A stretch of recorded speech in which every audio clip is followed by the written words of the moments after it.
Quand on fait de la retouche, on a plutôt envie de s'attarder sur les choses où on peut faire une différence, plutôt que sur créer une courbe ou faire du dodge, à quelle valeur on doit la pousser quand on fait une séparation de fréquence, qu'est-ce que c'était déjà les réglages pour du 8 ou du 16 bits. C'est des détails qui sont pas super intéressants, et aujourd'hui, je vais vous proposer une solution à ça pour vous aider dans votre flux de travail avec un panel pour Photoshop.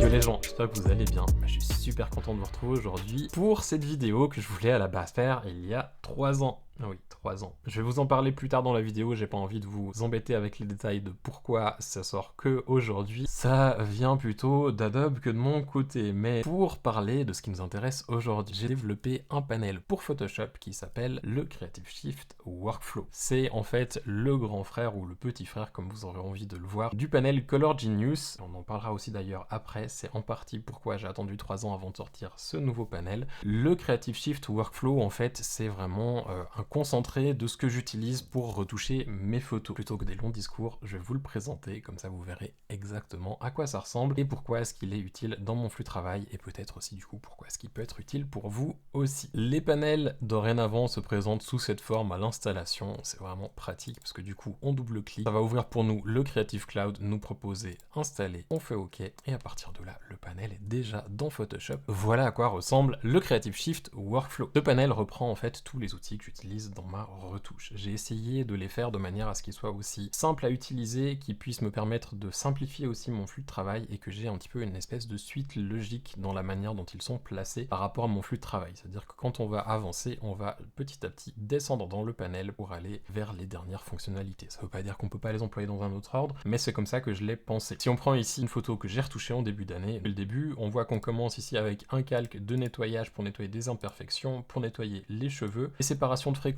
pour nettoyer le fond, c'est ce que j'ai trouvé de plus simple en l'occurrence sur cette photo. Je suis pas un grand fan de séparation de fréquences, mais elle a quand même sa place dans certaines situations. Ensuite, du dodge and burn, chose que j'utilise presque systématiquement, j'ai envie de dire, sur mes photos beauté, des fois un petit peu moins en produit, ou en produit justement j'aurais peut-être plus tendance à employer de la séparation de fréquences. Dodge and burn sur des calques gris pour redonner un petit peu de volume, qui a aussi tendance à pousser des fois un peu plus les couleurs que les calques de dodge and burn que j'utilise avec des courbes. Je vais d'ailleurs vous montrer comment ils sont ces calques. Il n'y a pas juste une courbe, ça va un petit peu plus loin que ça. Ensuite on a ici un calque, ou plutôt un dossier pour la peau, avec juste des petits endroits que je vais aller retoucher à l'aide d'une courbe transfert dégradée et quelques corrections sélectives que là j'ai fait manuellement. En dessus, une correction de couleur pour le fond, une correction pour le bleu, ici un petit boost pour les hautes lumières. En dessus on a le traitement de couleur, les calques de contraste, une courbe pour ajouter un peu de lumière, fluidité et du grain pour tout ramener ensemble. C'est un petit peu mon flux de travail, on va dire, que j'ai presque sur toutes mes photos. Si je prends ici une deuxième, vous allez voir que ça ressemble beaucoup, nettoyage, dodge and burn, quelques calques de correction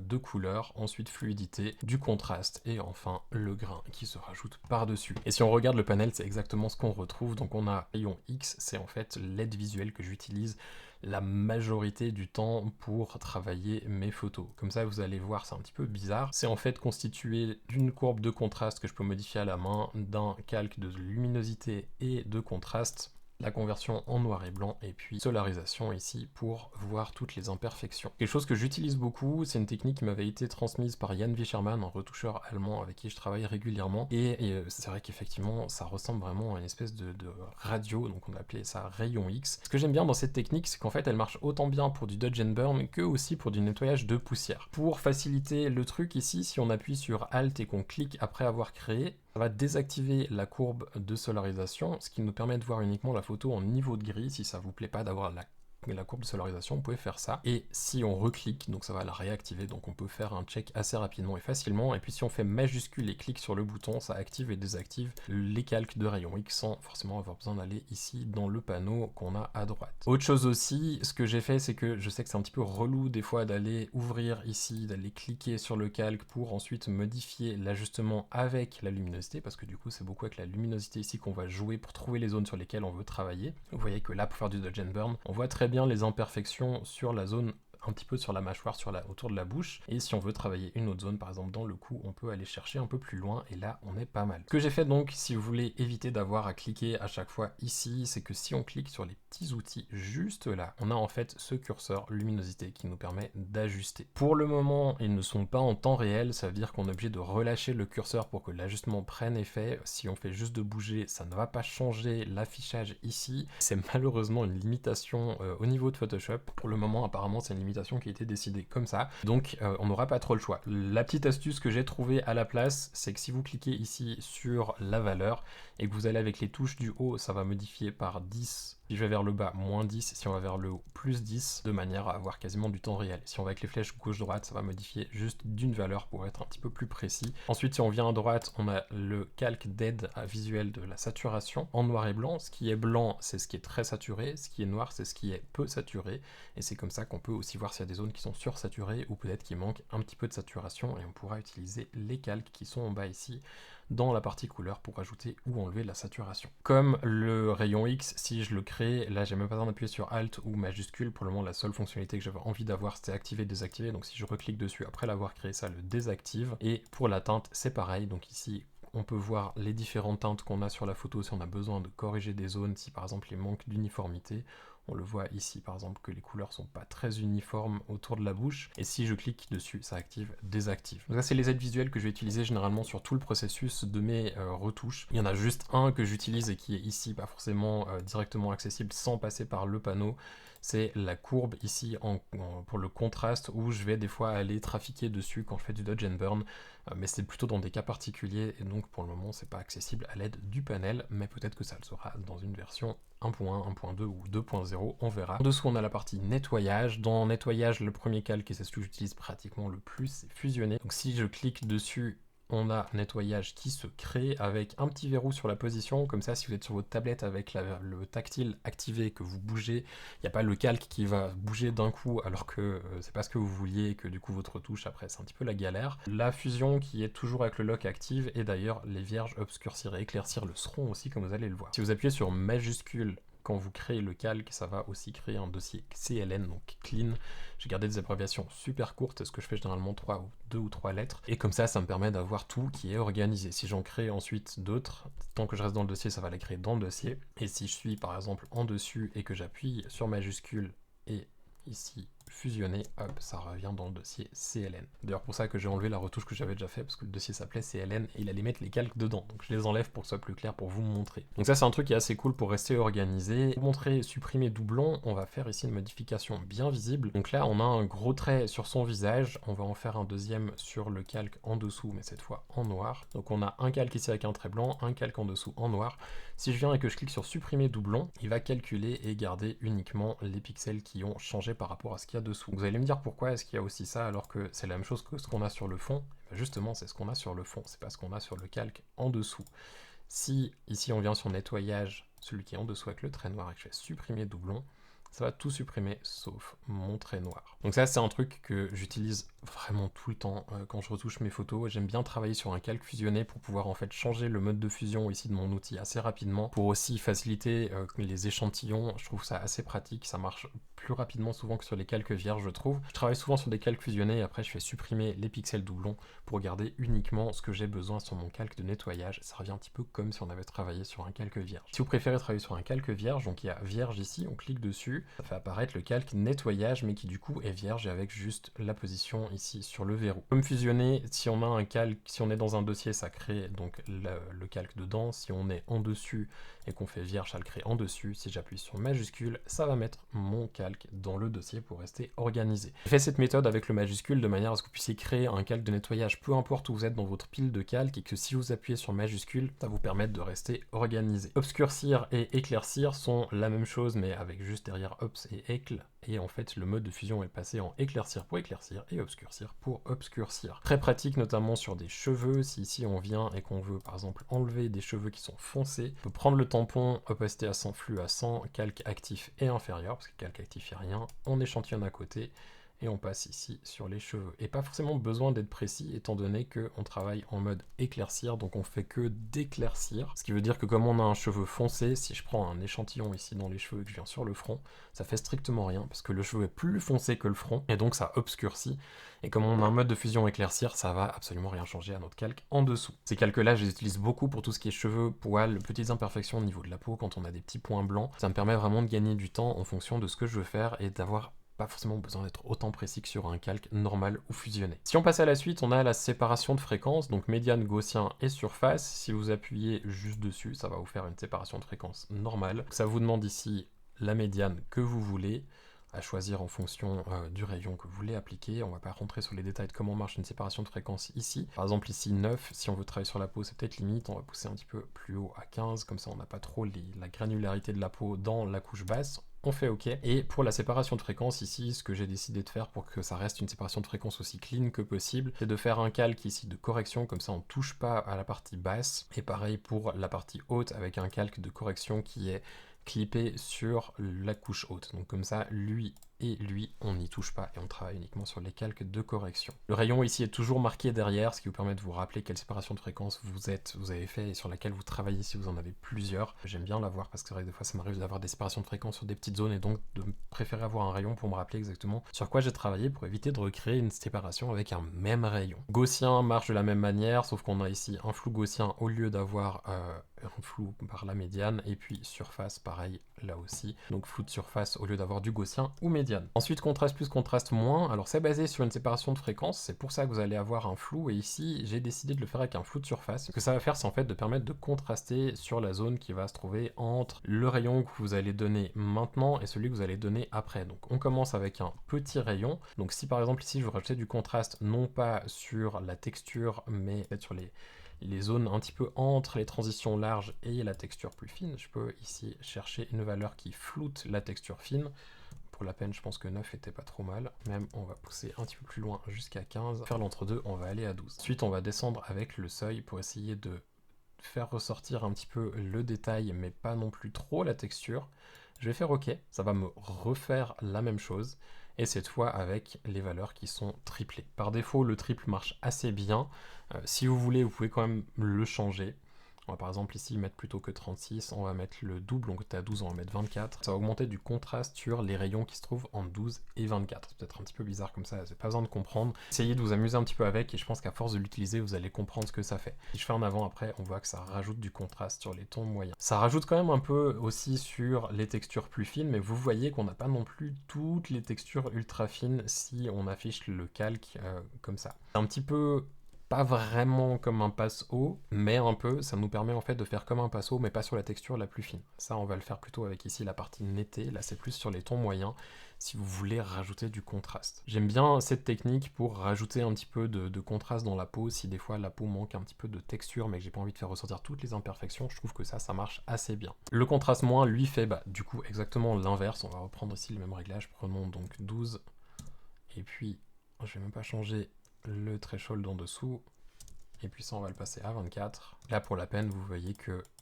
ça gomme un petit peu les imperfections qu'on a sur la peau. Alors à ne pas utiliser juste comme ça, c'est bien de faire un masque dessus et d'aller repeindre sur les zones sur lesquelles on veut travailler. Ça peut aider un petit peu sur du dodge and burn, soit avant, soit après pour dégrossir un peu, ou alors affiner après l'avoir fait si on a rendu un petit peu trop marbré. J'aime bien utiliser ces calques-là pour ça. Si vous appuyez sur majuscule au moment de la création, comme je viens de le faire, ça vous fait d'ailleurs le calque noir pour éviter d'avoir besoin de le faire vous après avoir créé ces calques-là. On passe ensuite au Dodge and Burn, donc Dodge et Burn ici qui vont donc créer un dossier Dodge Burn avec à l'intérieur ici une petite sélection de courbes qui sont très peu poussées, permet d'avoir des réglages qui ne sont pas trop cassants. Je sais pas trop pour quelle raison, mais Photoshop a l'air de mieux tolérer d'avoir beaucoup de courbes avec des réglages plus fins que d'avoir une courbe qui est très poussée, ce qui fait qu'on a un réglage qui est fort comme si on avait une courbe très poussée, mais moins cassant pour l'image, et donc c'est comme ça que je le fais. Si j'inverse, donc ça c'est la courbe inversée pour le dodge et la courbe inversée pour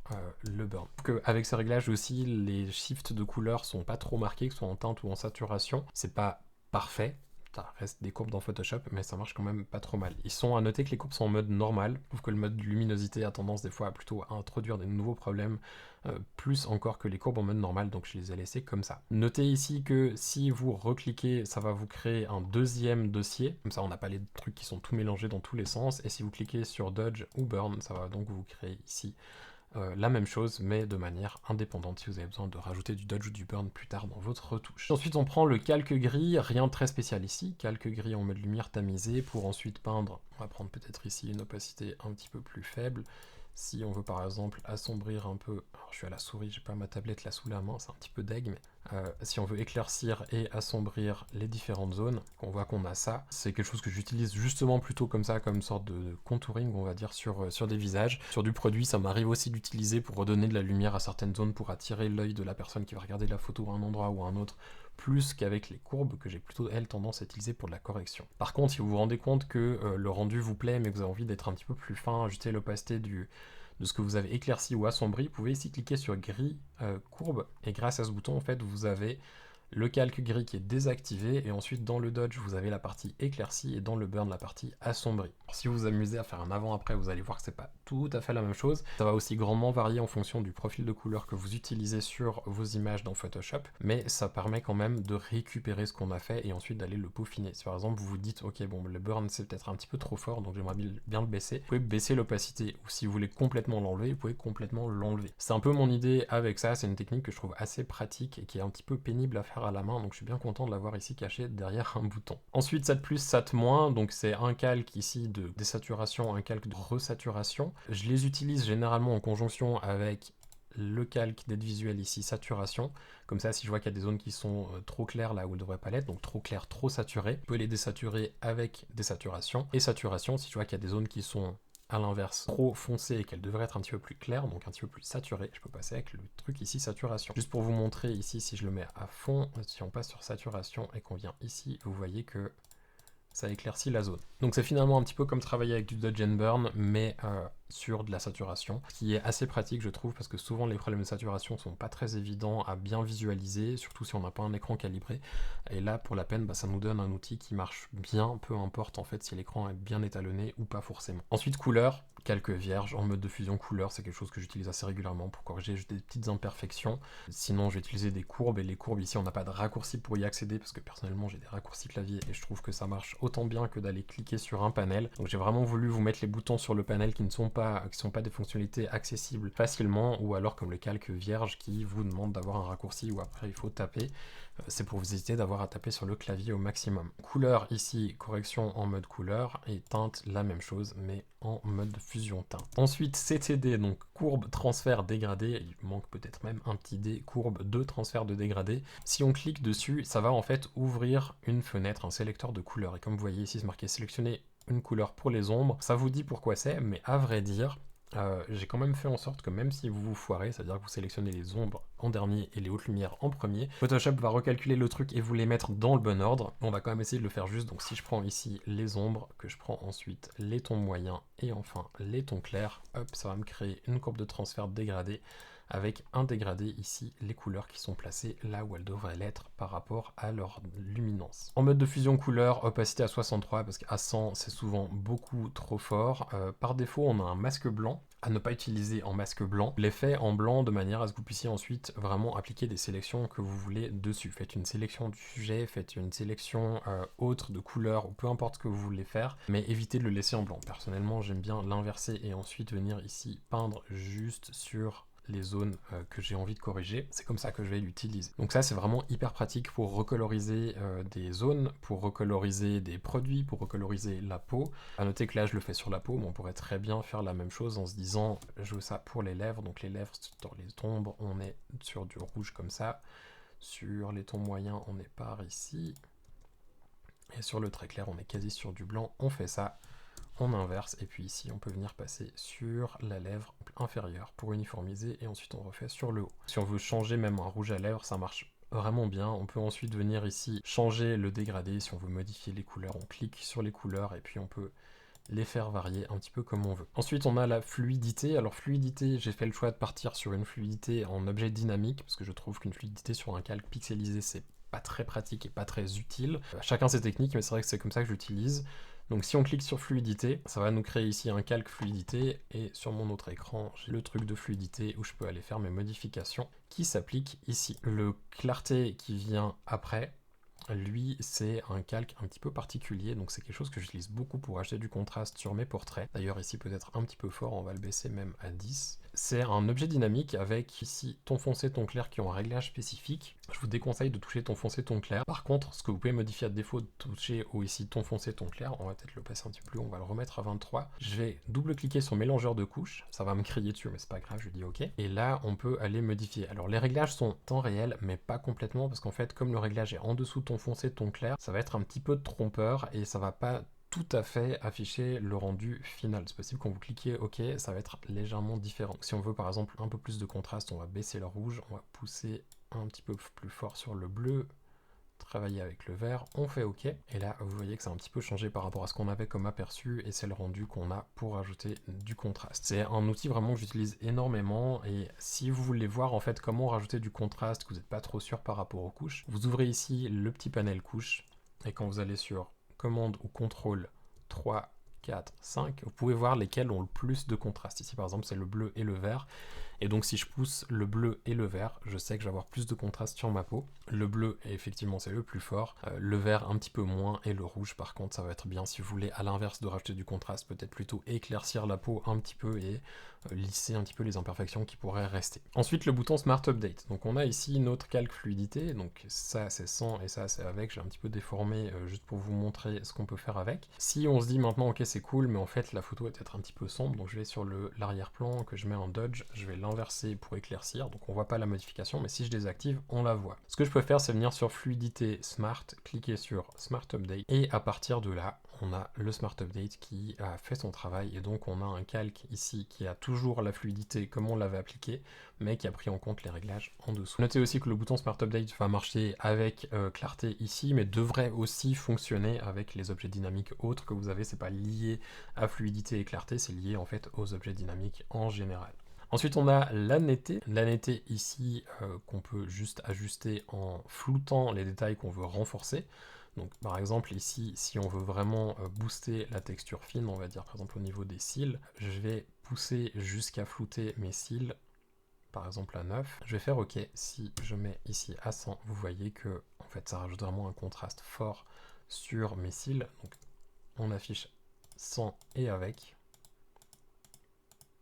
Attention quand même, si vous mettez beaucoup de netteté sur des rayons très fins, comme vous voyez ici sur les cheveux, les zones blanches vont beaucoup ressortir, et ça à l'impression c'est pas très joli. Déjà sur l'écran en tout petit ça fait souvent des effets un petit peu bizarres, donc faites attention avec ça. Pensez quand même si vous employez de la netteté, et que même ici si la technique marche bien, que des fois c'est bien de faire un masque et ensuite d'aller peindre sur les zones que vous souhaitez afficher plus nettes. Et enfin pour finir mes images, perso j'aime bien appliquer du grain, donc ici vous cliquez sur grain et ça va vous créer un calque qui normalement devrait fonctionner tout seul. Si vous voulez un grain plus fort, double-clic dessus, et là vous poussez l'échelle par exemple de 125 à 350. Si on zoome un peu, vous voyez que le grain est assez épais, alors que si je redouble-clic dessus et qu'on revient à 125, on a un grain qui est beaucoup plus fin et qui permet juste de casser un petit peu des fois les problématiques qu'on a à l'export vers du JPEG, et je trouve que ça donne un rendu un petit peu plus naturel à l'image. Notez une chose ici, le grain, ça va vous rajouter un motif, donc vous allez trouver sous Creative Shift grain, et c'est celui-ci. Si vous voulez l'utiliser pour d'autres choses, vous pouvez le faire, par exemple repeindre sur des zones de peau en mode lumière tamisée pour ajouter un petit peu de texture, c'est complètement faisable, vous pouvez l'utiliser. Si par mégarde il devait disparaître, vous pouvez appuyer sur majuscule grain, et ça va forcer la réinstallation et créer un nouveau calque par la même occasion, de manière à le retrouver, parce que ça se peut éventuellement que vous le perdiez par mégarde, et quand vous allez cliquer sur grain, ça l'installe la première fois que vous lancez le panel, mais ensuite ça va forcément le réinstaller pour vous. Donc majuscule, clic sur grain, et ça réinstalle le petit truc pour vous. Pour ceux d'entre vous qui seraient intéressés, le panel est d'ores et déjà disponible sur la boutique creativeshift.io, je vous mettrai le lien juste en dessous dans la description. Vous aurez aussi une remise de 20% pour le lancement, et ensuite le prix normal s'appliquera. Répondre à une question qui je pense risque d'arriver dans les commentaires, ou que peut-être certains d'entre vous se posent par rapport au panel Color Genius en disant oui mais tu sors ça, est-ce que du coup le Color Genius va aussi être mis à jour? Alors oui, je l'ai pas abandonné, je l'ai toujours dans un coin de ma tête. C'est d'ailleurs aussi pour ça que le panel Workflow, ça fait 3 ans maintenant que je voulais le sortir et qu'il n'est pas sorti. La raison pour laquelle le panel n'est pas sorti avant et pourquoi Color Genius n'a pas vu de mise à jour jusqu'à maintenant, c'est tout simplement parce qu'Adobe a complètement changé la manière dont les panels sont maintenant gérés dans Photoshop. Peut-être que vous avez vu passer des endroits où les gens parlent de panel UXP alors qu'avant on parlait de panel CEP, sans rentrer dans les détails du développement derrière. C'est la manière dont les panels sont gérés et développés qui a complètement changé, qui a complètement été revu. Si vous êtes sur Windows, sauf erreur, les deux modes devraient encore fonctionner. Par contre, si vous êtes sur Mac, sur un M1, M2 ou M3, les panels UXP fonctionnent nativement, donc comme le workflow, alors que les panels CEP, comme Color Genius, fonctionnent uniquement si vous êtes en mode compatibilité Rosetta, ce qui est un petit peu relou. D'autant plus que la nouvelle manière de développer les panels, donc UXP, ne propose pas encore, même si ça fait 3 ans que ça existe maintenant, ne propose pas encore toutes les fonctionnalités qu'on avait avec le CEP. Et tristement, comme je vous ai montré là avec les réglages pour le rayon X, vous avez bien vu, les curseurs ne fonctionnent pas en temps réel. C'est le premier gros problème que j'ai, c'est que Color Genius, un des intérêts, c'était de pouvoir faire des modifications de couleurs en temps réel. Tant que je ne pourrais pas faire ça, je ne pourrais pas mettre à jour Color Genius sur la nouvelle plateforme de panel. Et en plus de ça, sur la nouvelle gestion des panels, je n'arrive pas à afficher une roue chromatique pour Color Genius, ce qui fait que en fait, je peux juste pas refaire le panel en l'état avec cette nouvelle gestion des panels dans Photoshop. Ce qui m'embête beaucoup. Donc Color Genius, est-ce qu'il va être mis à jour? J'espère que oui, j'espère vraiment que Adobe pourra faire en sorte que plus de choses soient prises en charge sur ces nouveaux panels UXP, qu'on puisse aller un petit peu plus loin au niveau de l'interface aussi. C'est un petit peu surtout là où ça coince. Pour un panel comme le Workflow, ça marche, même si certaines fonctionnalités que j'aurais voulu faire ne fonctionnent pas. On verra peut-être l'année prochaine, mais du coup en tout cas ça laisse la place à des futures mises à jour. Si vous voulez donc une mise à jour plus rapide des panels, c'est plutôt vers Adobe qu'il va falloir se tourner pour les pousser à ce qui améliore un petit peu leur système de gestion et développement des panels. J'espère que ceux qui utiliseront le panel vont le trouver autant utile que ce qu'il met dans mon flux de travail, que le panel vous aidera dans vos retouches, vous aidera à rester organisé, à travailler plus rapidement, peut-être aussi à vous faire découvrir des nouvelles techniques pour avoir un rendu encore meilleur que ce que vous avez déjà maintenant, c'est tout ce que je vous souhaite. Avec tout ça, moi je vous souhaite une toute belle journée, je vous dis à bientôt dans une prochaine vidéo, portez-vous bien, ciao.